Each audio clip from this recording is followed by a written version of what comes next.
Hey guys, it's Eric, and today I'm going to show you my giant 10-foot backdrop and these lights that I got for $250 to do a billboard shoot. Roll the intro.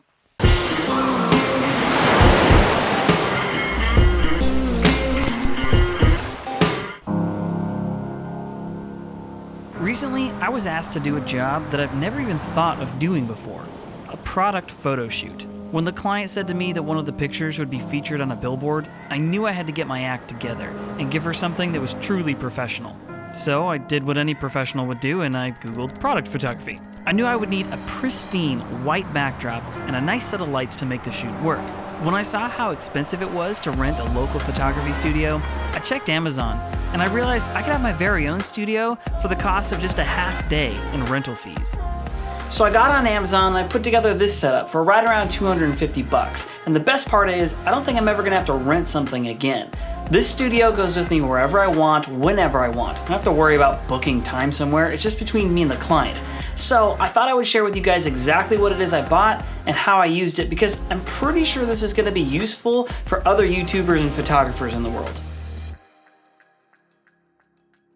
So there's really two parts to this setup. You've got the lights and you've got the backdrop itself. So I want to start first just talking about the lighting setup that I'm using. Before we get too far into anything else though, I just want to say that I'm not actually a photographer. I do film and video for a reason. For all of my life, I've been a musician, and I even had a short career in audio engineering. So when I think of art, I think of sound and motion over time.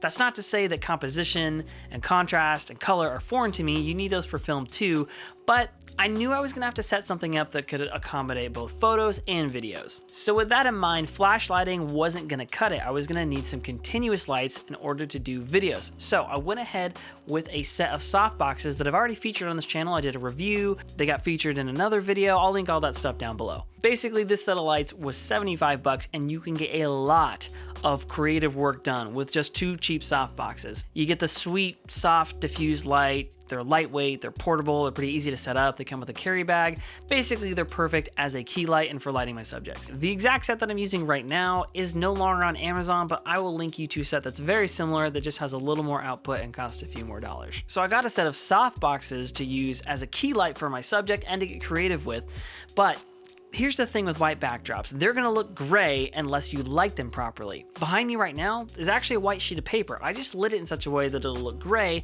to give it this more contrasty look.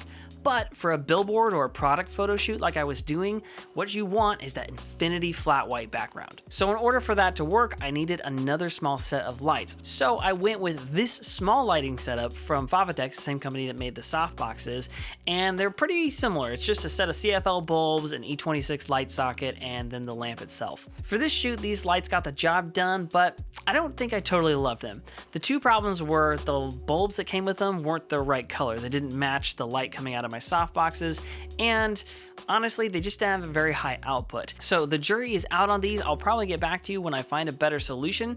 What I probably will end up doing is just buying a set of LED bulbs to screw into these to get more output and a better quality of light. Now for the backdrop itself. I knew I was gonna need something that could work for both a tabletop product photography, but also for full body shots. So I did a ton of hours of research online. Thank you, DSLR video shooter. By the way, your video was super helpful. And I basically determined that the only thing that was gonna work for me, and probably for most videographer, photographer people, is the paper backdrop. Your only other options really are like a cloth background, which is next to impossible to actually iron out. You're always gonna be doing a bunch of work in post if you shoot on one of those. Or of course the vinyl background, but those are really meant for big studios and they're more permanent. Paper is portable, it's cheap, it's cost effective, it looks really good too. So I went with a roll of paper from a company called Savage, who is kind of like the industry standard. They've been making paper backdrops for forever. I'm using a super white color, but you can get just about any color under the sun. Like I said, these are relatively cheap, and if you take care of them even just reasonably well, these can last for a long time. You're gonna get a lot of bang for your buck. Just a quick note though on the size and the maintenance of a paper roll. The standard size for a roll of paper, or really any backdrop in a studio, is 107 inches or a little over 9 feet. The problem is that The proper way to store a paper roll like this is to store them upright, and most average ceilings are only about 8 feet. So I went ahead and bought an 86-inch version, so that's about 7 feet, so that I could store this thing upright. The reason for the upright storage is because if you store them just on the pole like this or on the ground, the core on the inside will deform and it'll screw up the paper. So once you've got your backdrop, you really just need a couple of stands and a crossbar in order to hang it from. The set that I went with is from a company called Emart. There's not a whole lot to say about this other than it's a little heftier maybe than other options that are out there.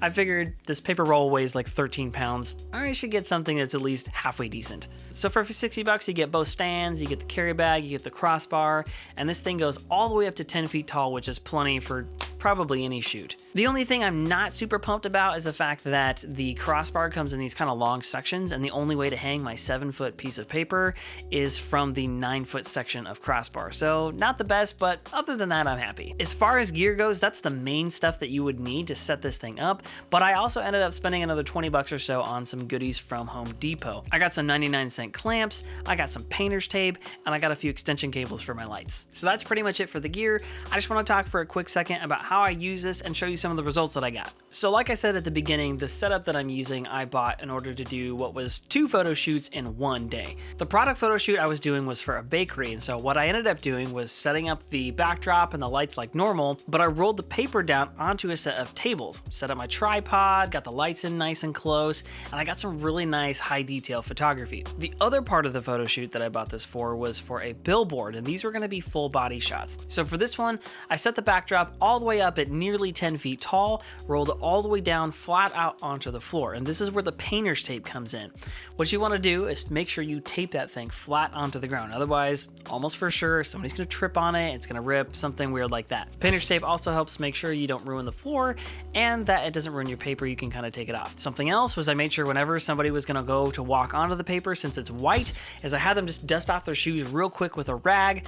Obviously, it's not going to save it from every mark, but it extends the life of the photo shoot at hand. This ended up being a super fun photo shoot because we did some of the flat infinity white stuff for the billboard, but we also did some creative, interesting lighting, Vogue style photos just for other marketing material for the company. Like I mentioned before, one of these photos is going to end up on a billboard somewhere here in my town, and I will show you guys that as soon as it comes up.